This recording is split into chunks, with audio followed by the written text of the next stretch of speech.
ইসলামের কর্মী বাহিনী। আসসালামু আলাইকুম ওয়া রাহমাতুল্লাহি ওয়া বারাকাতুহু। ওয়া আলাইকুম আসসালাম ওয়া রাহমাতুল্লাহি ওয়া বারাকাতুহু।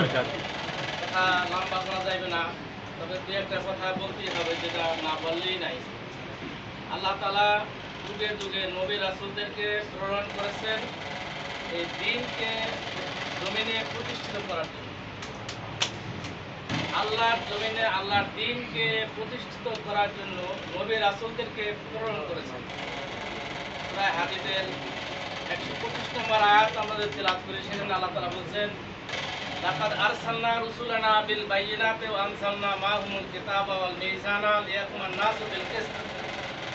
যে আমি আল্লাহ তাআলা বলেন যে আমি অসংখ্য নবী এবং রাসূল পৃথিবীতে প্রেরণ করেছি, তাদের সাথে হিকমত দিয়েছি, তাদের কিতাব দিয়েছি, তাদের বায়িনা দিয়েছি, যাতে তারা সমাজে ন্যায় এবং ইনসাফ প্রতিষ্ঠা করতে পারে।